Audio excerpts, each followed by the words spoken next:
Hello guys, இன்றைக்கி வீடியோவில் நம்ம அக்டோபர் 29ஆம் தேதிக்கான கரண்ட் அஃபேர்ஸ் தான் பார்க்க போகிறோம். ஸோ ஃபஸ்ட்டு பார்க்க போகிறது 8வது ஊதியக்குழு. ஸோ மத்திய அரசு 8வது ஊதியக்குழு அப்படிங்கிறத நியமிச்சிருக்காங்க.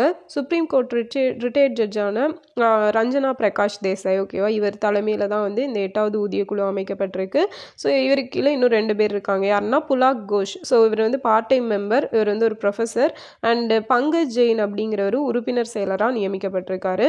அண்ட் இவங்க இந்த ஊதியக்குழு அமைக்கிறாங்க இல்லையா, ஸோ இவங்க அமைக்கப்பட்டு ஒரு 18 மாதத்தில் பார்த்தீங்க அப்படின்னா பரிந்துரையை அரசிட்ட சமர்ப்பிக்கணும். ஸோ இவங்களோட பரிந்துரைகள் 2026 ஜனவரி 1 அமலுக்கு வர இருக்கிறது அப்படின்னு சொல்லி ஒரு உத்தேசமாக சொல்லியிருக்கிறாங்க.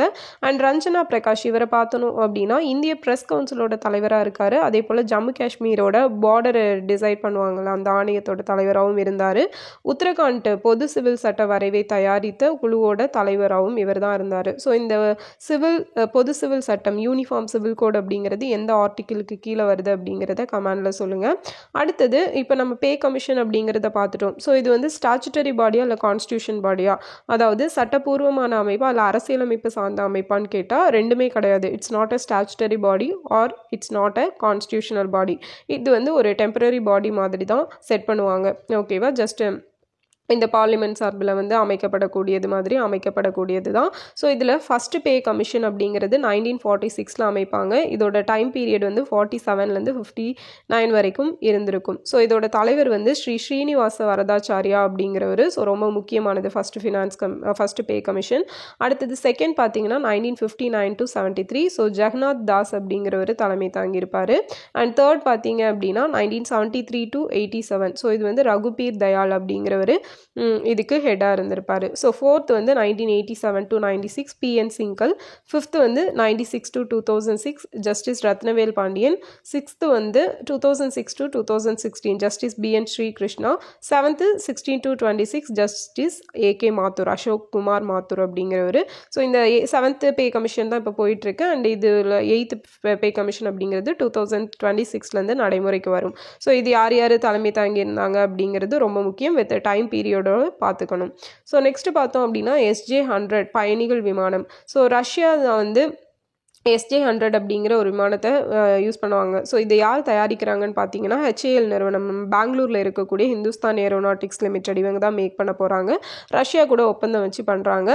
ஸோ இது உதான் திட்டத்துக்கு கீழே வரும். உதய் தேஷ்கா ஆம் நாகரிக்ஸ் ஒரு ஸ்கீம் இருக்கு இல்லையா, 2016 ஸ்டார்ட் பண்ணியிருப்பாங்க.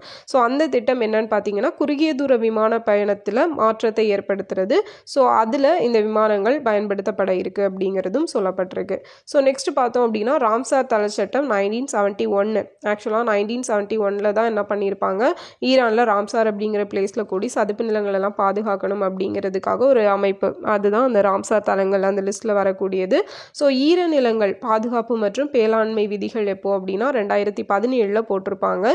ஸோ இதில் 3 கேட்டகரியாக பிரிச்சிருப்பாங்க: சதுப்பு நிலம், காப்பு காடு, ராம்சார் தளம், ஈரநிலம் அப்படின்னு சொல்லி. ஸோ இதில் பள்ளிக்கரணை சதுப்பு நிலம் அல்லது காப்பு காடு பிரிவில் 2007 ஆட் பண்ணியிருப்பாங்க. இந்த பள்ளிக்கரணை ராம்சார் சைட்டில் இருக்குது. அதனால அங்கே பில்டிங் இன்ஃப்ராஸ்ட்ரக்சர் ஒர்க்ஸ் எல்லாம் பண்ணக்கூடாது அப்படின்னு சொல்லி ஒரு கேஸ் மாதிரி போட்டிருப்பாங்க. ஸோ அதில் தான் இந்த விஷயங்கள் எல்லாம் சொல்லப்பட்டிருக்கும். அண்ட் இந்த ராம்சார் தளங்கள் எதுக்காக அப்படின்னா சதுப்பு நிலங்களை பாதுகாக்கிறதுக்காக தொடங்கப்பட்ட ஒரு அமைப்பு தான், ஓகேவா. ஸோ இதில் பார்த்தீங்க அப்படின்னா நம்ம இந்தியாவை பொறுத்த வரைக்கும் எத்தனை ராம்சார் சைட்ஸ் இருக்குது அப்படிங்கிறத கமெண்டில் சொல்லுங்கள். அண்ட் இந்தியாவில் எந்த ஸ்டேட்டில் அதிகமான ராம்சார் சைட்ஸ் இருக்குது அப்படிங்கிறதும் சொல்லுங்கள். ஸோ தமிழ்நாடு வனச்சட்டம் 1882 இயற்றப்பட்டிருக்கும். அடுத்தது செயற்கை மலை. ஸோ டெல்லியில் கிட்டத்தட்ட ஒரு 53 இயர்ஸ்க்கு அப்புறமா இப்போ தான் செயற்கை மலை அப்படிங்கிறத ட்ரை பண்ணுறாங்க.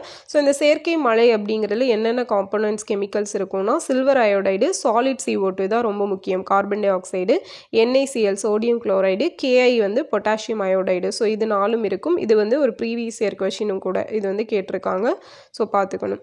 World's first pecked stable coin அப்படிங்கிறது ஸோ JPYCன்னு சொல்லுவாங்க, ஜாப்பனீஸ் என் ஸ்டேபிள் காயின். இது யார் லான்ச் பண்ணியிருக்காங்கன்னா ஜப்பான் தான் லான்ச் பண்ணியிருக்காங்க. ஜஸ்ட் லைக் அந்த கிரிப்டோ மாதிரியானப்பட்ட ஒரு காயின், அவங்களோட எண் இதில் இருக்கக்கூடியது. ஸோ இது முக்கியம். விஜிலன்ஸ் அவேர்னஸ் வீக் எப்போ அப்படின்னா அக்டோபர் 27 நவம்பர் 2 வரைக்கும். ஸோ இந்த வருஷத்துக்கான theme vigilance our shared responsibility அப்படிங்கிறது. ஸோ இதுதான் இன்றைக்கான கரண்ட் அஃபேர்ஸ் அண்ட் யூஸ்ஃபுல்லாக இருந்திருக்கும்னு நினைக்கிறேன். ரீகேப் பார்த்துடலாமா? 8th ஊதியக்குழு பே கமிஷன் ரஞ்சனா பிரகாஷ் தேசாய் அவர்கள் தலைமையில் அமைக்கப்பட்டிருக்குது. ஸோ SJ-100 பயணிகள் விமானம் நம்ம இந்தியாவில் HAL நிறுவனம் தான் மேக் பண்ணுறாங்க. ராம்சார் தள சட்டம் 1971. ஈரநிலங்கள் பாதுகாப்பு மேலாண்மை விதிகள் எப்போ அப்படின்னா 2017. செயற்கை மலையில் silver iodide, solid CO2, sodium chloride, KI potassium அயோடைடுலாம் சேர்க்குறாங்க. World's first yen peg stable காயினோட பேர் என்னென்னா JPYC, Japanese yen stable coin அப்படிங்கிறது தான். Vigilance awareness week 2025 October 27 November 2 வரைக்கும். ஸோ இந்த வருஷத்துக்கான தீம் என்ன? விஜிலன்ஸ் அவர் ஷேர்ட் ரெஸ்பான்சிபிலிட்டி அப்படிங்கிறது. ஸோ இந்த வீடியோ உங்களுக்கு யூஸ்ஃபுல்லாக இருந்திருக்கும்னு நினைக்கிறேன். கம்மியான கரண்ட் அஃபேர்ஸ் தான் இருக்குது. ஸோ கேட்ட கொஸ்டின்ஸ்க்கு ஆன்சர் பண்ணிடுங்க. நெக்ஸ்ட் வீடியோவில் பார்க்கலாம். தேங்க்யூ.